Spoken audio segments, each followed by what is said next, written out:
Have you been thinking about renting in Woodstock? On today's video, I'm going to run through the pros and cons of doing that. The first pro of renting is there's not as much upfront costs compared to buying. Typically when buying, you need 5 to 20% of the home's value put down as a down payment. With renting, typically you only pay the first month's rent and the last month's rent deposit. Around Woodstock, this could usually run you about $2,500 to say about $6,000, depending on the type of property you're renting. Comparing to buying, again, you also don't have any closing costs, commissions, appraisals, or any lawyer fees. My second pro, if you're a savvy investor, is taking advantage of the opportunity cost when putting a down payment on a house to buy it. If you're only renting and have much less upfront cost, you can take that money, invest it, and make a return. Third pro, typically maintenance is taken care of by the landlord or property management company.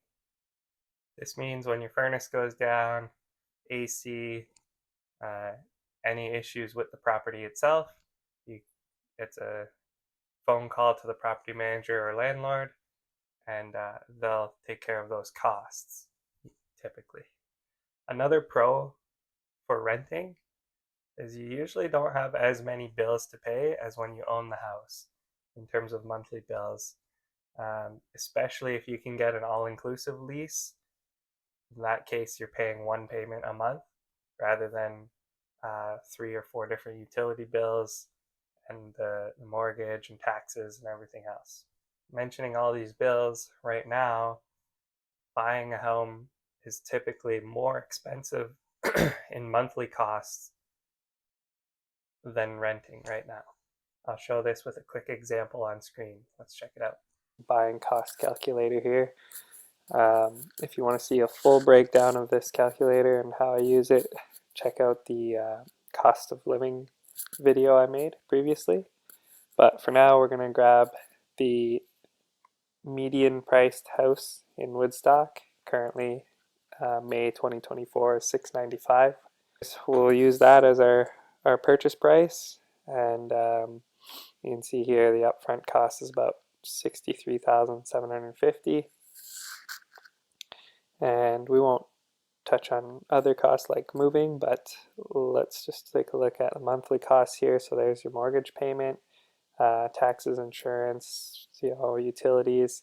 These are all just estimates, but you're roughly $4,400 for the median priced house in Woodstock.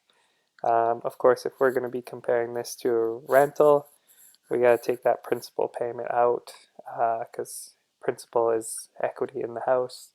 We'll compare $3,200 roughly per month in costs for buying a house.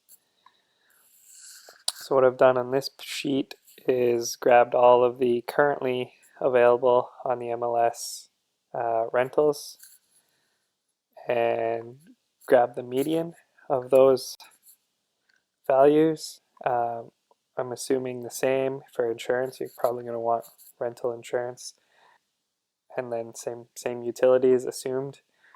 So the total there is $2,635, and then I've also just thrown in the upfront cost would be first and last on this $2,245.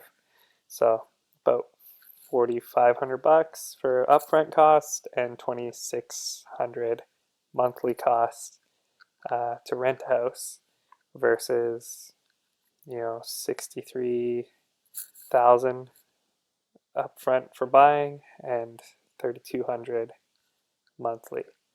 So as you can see on an example of the median priced home and the median priced rental, it costs more to buy than rent. So my last couple of pros on renting. Typically when you're renting, it's considered a short-term solution. So if you're looking to stay in an area for less than like 5 years, it's typically going to be a little cheaper to rent because you're saving on all those commission costs, appraisal, home inspection, all the closing costs related with buying and selling a home, which if you're less than 5 years, usually you don't make up that value back. especially if the market decides to go down during that 5 years. And lastly, with renting, like I say, if you're less than 5 years, you do have that flexibility. Most places in Ontario, and it's definitely a standard here in Woodstock, is a 1 year lease. So after your 1 year is up, you can move on to wherever you'd like to go. Okay, cons for renting. First one, you're kind of at the mercy of the landlord. Here in Ontario, there is regulations on how much they can increase the rent. So some people might, that might be different in other countries or states or even provinces here in Canada.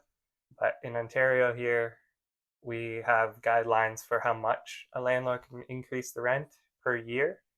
And that's only a once a year thing unless it's negotiated with the tenant, like between the tenant and the landlord. There's also other exemptions to these rental guidelines depending on the year of the rental unit. With these rules, the cost of rent is typically staying about the same, but you are also susceptible to the landlord selling the property. And in certain scenarios, when they go to sell the property, you may be faced with an eviction if the buyer is, say, moving into the property. Another con of renting is there's not much options for customization of the home. Typically, it doesn't make sense to invest money into the house on renovations, and also like just landscaping and other cosmetic updates usually have to go through the landlord or property management company to approve them. But my last con for renting is if you are looking to stay somewhere long term, typically real estate appreciates in the long term. And especially here in Ontario with the immigration, the, the real estate has been appreciating very rapidly. So by renting, you're not getting the benefits of that appreciation. Although, as I previously mentioned, you also wouldn't get the flip side if the market does decide to start going down. You wouldn't see any losses if you're renting. So if you are looking to rent in Woodstock, please check the link in the description, book a meeting with me, and we can discuss whether it makes sense for you to buy or rent. Thanks for watching, and don't forget to subscribe to learn everything there is to know about living in Woodstock.